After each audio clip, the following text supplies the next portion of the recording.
Hello friend, welcome to my channel.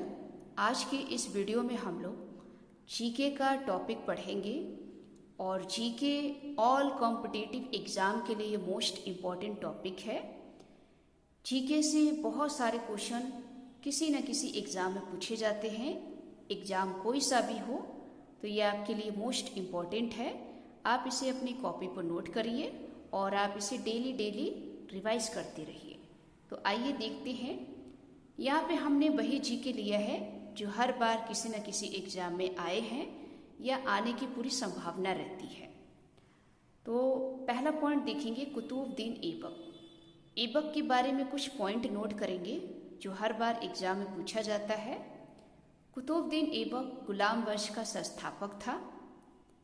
Aibak ने 1206 से लेकर 1210 तक शासन किया था। तो आपसे कभी कभी क्वेश्चन पूछ सकता है कि ऐबक का शासनकाल कब से कब तक रहा। तो ध्यान रखिएगा 1210 से 1206 से लेकर 1210 तक। ऐबक ने लाहौर से शासन किया था भारत में। तो ये एग्ज़ाम में बहुत बार पूछा गया है कि जो कुतुबुद्दीन ऐबक है इसने भारत में शासन कहाँ से किया था। तो ध्यान रखिएगा लाहौर से। अगला पॉइंट देखेंगे बाबर। बाबर के बारे में भी क्वेश्चन बहुत सारे पूछा जाता है क्योंकि आप जानते हैं कि बाबर ने ही मुगल साम्राज्य की स्थापना की थी। तो पूछा जाता है कि मुगल साम्राज्य की स्थापना किसने की थी। तो ध्यान रखिएगा बाबर ने 1526 में पानीपत का प्रथम युद्ध लड़ा था। ये क्वेश्चन पूछा गया है कि पानीपत का प्रथम युद्ध कब लड़ा गया। तो 1526 में। अगला देखेंगे बाबर ने 1527 में खानवा का युद्ध लड़ा। ये भी क्वेश्चन पूछा गया है कि खानवा का युद्ध कब लड़ा गया। 1527 में। बाबर को गाजी की उपाधि धारण की गई। ये क्वेश्चन बहुत बार पूछा जाता है कि गाजी की उपाधि धारण करने वाला कौन सा शासक था। तो ध्यान रखिए बाबर को कलंदर भी कहा जाता है। इसको नोट करेंगे।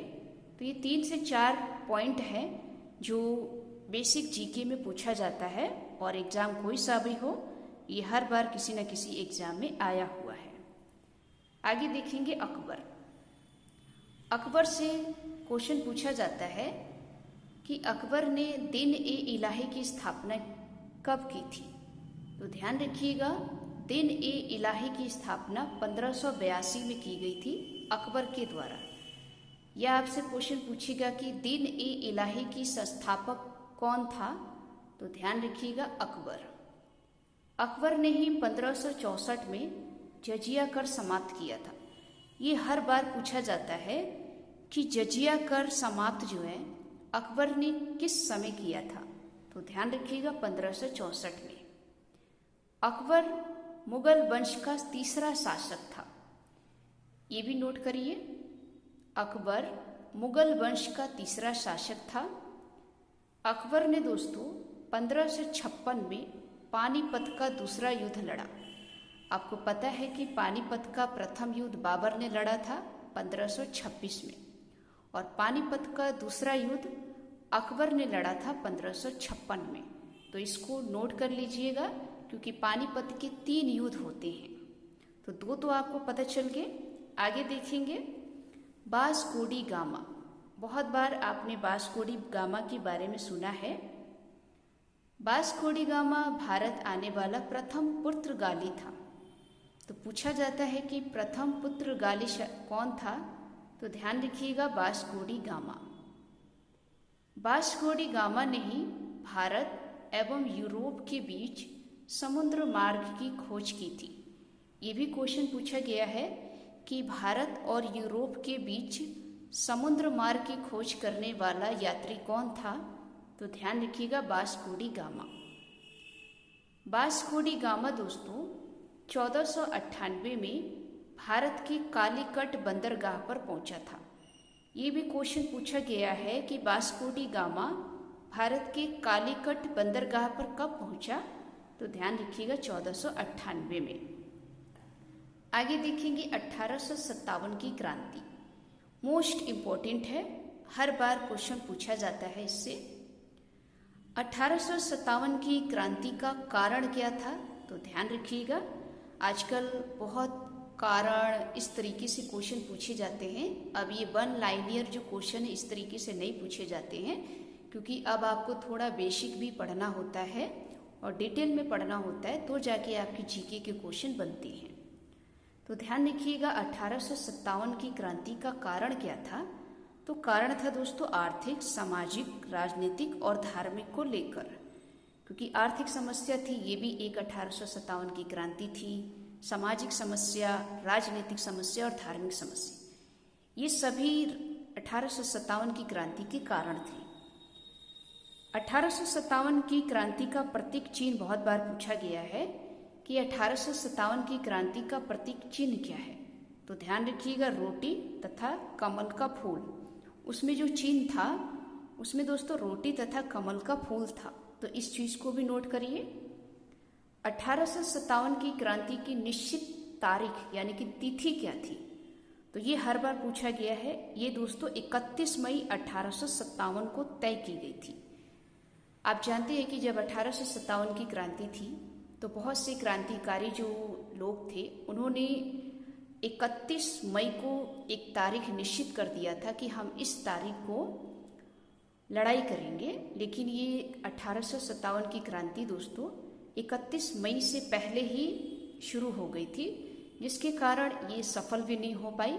बहुत से कारण थे जो ये 1857 की क्रांति सफल नहीं हो पाई, तो इसको भी नोट करिए।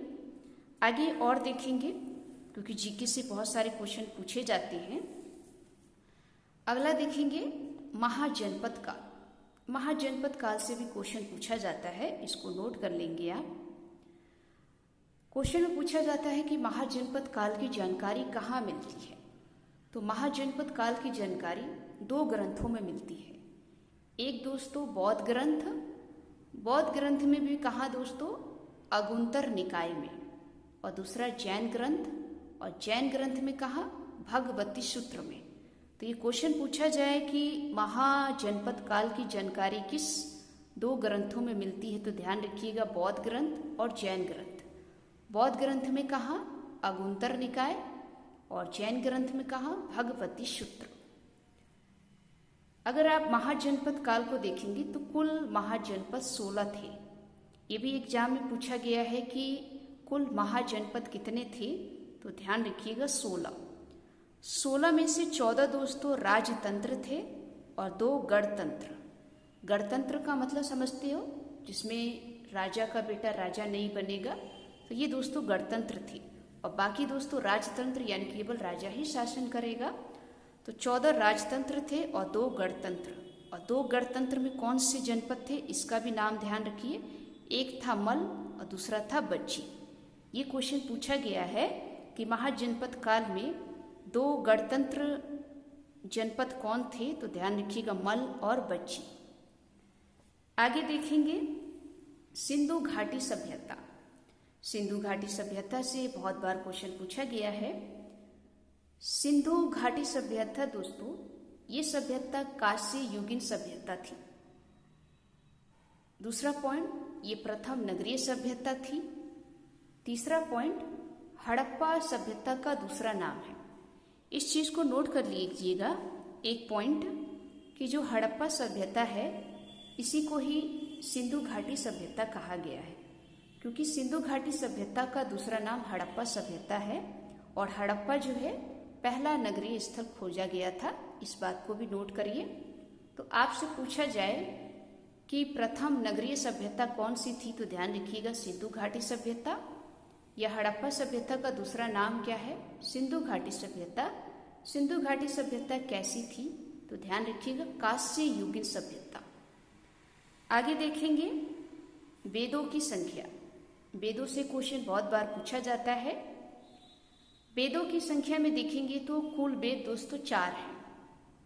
ऋग्वेद, यजुर्वेद, सामवेद और अथर्ववेद। ये क्वेश्चन पूछा गया है कि कुल वेदों की संख्या कितनी है, तो ध्यान देखिए 4। 4 में से कौन कौन? ऋग्वेद, यजुर्वेद, सामवेद, अथर्ववेद। वेदों की संख्या में अगर वेद यत्री देखेंगे तो ये 3 है दोस्तों, ऋग्वेद, यजुर्वेद और सामवेद। अथर्ववेद को वेद त्रयी में नहीं जोड़ा जाता है, तो वेद त्रयी 3 है, ऋग्वेद, यजुर्वेद और सामवेद। अथर्ववेद इसमें नहीं आता है। आगे देखेंगे वैदिक काल। पूछा जाता है कि वैदिक काल का समय कब से कब तक रहा, तो ध्यान रखिएगा वैदिक काल का समय 1500 ईसा पूर्व से लेकर 600 ईसा पूर्व तक इसका समय रहता है। तो ये पूछा गया है कि वैदिक काल का समय कब से कब तक रहा, तो 1500 ईसा पूर्व से लेकर 600 ईसा पूर्व तक। दूसरा, वैदिक काल को 2 भागों में बांटा गया। एक तो दोस्तों ऋग्वैदिक काल, जिसका समय 1500 से लेकर 1000 ईसा पूर्व तक। दूसरा उत्तर वैदिक काल 1000 से लेकर 600 ईसा पूर्व। तो ये क्वेश्चन बहुत बार पूछा गया है कि वैदिक काल को कितने भागों में बांटा गया है, तो ध्यान रखिएगा 2 भागों में, ऋग्वैदिक काल और उत्तर वैदिक काल। ऋग्वैदिक काल का समय 1500 से लेकर 1000 ईसा पूर्व और उत्तर वैदिक काल का समय 1000 से लेकर 600 ईसा पूर्व। आगे देखेंगे खजुराहो के स्मारक। खजुराहो के मंदिर के बारे में आपने बहुत सुना होगा और यहाँ से क्वेश्चन पूछा जाता है, तो ध्यान रखिएगा खजुराहो के स्मारक में ये जो खजुराहो मंदिर है ये दोस्तों मध्य प्रदेश में है। खजुराहो को यूनेस्को में शामिल किया गया, तो ध्यान रखिएगा खजुराहो जो है यूनेस्को विश्व विरासत स्थल में शामिल हो गया है। तो ये क्वेश्चन पूछा गया है। अगला, ये खजुराहो जो है ये सबसे बड़ा मंदिर है, इसमें एक कंदरिया महादेव का मंदिर। तो पूछा जाता है कि खजुराहो के मंदिर में सबसे बड़ा कौन सा मंदिर है, तो ध्यान रखिएगा कंदरिया महादेव का मंदिर। खजुराहो ने चंदेल शासकों के द्वारा निर्माण किया गया। तो ये क्वेश्चन पूछा गया है कि खजुराहो के स्मारक जो है वो किस शासकों के द्वारा बनवाया गया, तो ध्यान रखिएगा चंदेल शासकों के द्वारा। तो ये 3 से 4 पॉइंट इसको नोट कर लीजिए कि खजुराहो मध्य प्रदेश में है, इसे यूनेस्को विश्व विरासत स्थल घोषित किया गया। सबसे बड़ा मंदिर इसमें कंदरिया महादेव का मंदिर है और इसे चंदेल शासकों के द्वारा निर्माण किया गया। आगे देखेंगे धौलावीरा, मोस्ट इम्पॉर्टेंट है। धौलावीरा से क्वेश्चन जो है हर बार पूछे जाते हैं। तो धौलावीरा से क्वेश्चन देखेंगे, ये जो धौलावीरा स्थल है ये दोस्तों गुजरात के कच्छ जिले में है। तो दोनों ही जगह पूछ सकता है ये गुजरात के किस जिले में है, तो ध्यान रखिएगा कच्छ जिले में। धौलावीरा को 3 खंडों में विभाजित यानी कि बांटा गया। तो ये भी पूछा गया है क्वेश्चन यूपीपीसीएस में कि धौलावीरा को कितने खंडों में विभाजित किया गया है, तो ध्यान रखिएगा 3 खंडों में। दूसरा, धौलावीरा स्थल जो है ये जल संरक्षण के प्रमाण को प्राप्त करता है। ये यूपीपीसीएस आईएएस के एग्जाम में पूछा गया था कि धौलावीरा स्थल जो है किसके लिए प्रमाणित करता है, तो ध्यान रखिएगा जल संरक्षण के लिए। आगे मोस्ट इम्पॉर्टेंट है, धौलावीरा स्थल को 2021 में यूनेस्को विश्व विरासत स्थल घोषित किया गया। ये हर बार एग्जाम में पूछा जाता है कि धौलावीरा स्थल को यूनेस्को विश्व विरासत स्थल कब घोषित किया गया, तो ध्यान रखिएगा 2021 में। तो ये दोस्तों जीके के कुछ मोस्ट इम्पॉर्टेंट क्वेश्चन थे और ये क्वेश्चन वही हैं जो किसी न किसी एग्जाम में आए हुए हैं। तो आज की ये वीडियो आपको कैसी लगी? अगर अच्छी लगी हो तो वीडियो को लाइक करें, चैनल को सब्सक्राइब करें। मिलते हैं एक नेक्स्ट वीडियो में। जय हिंद, जय भारत।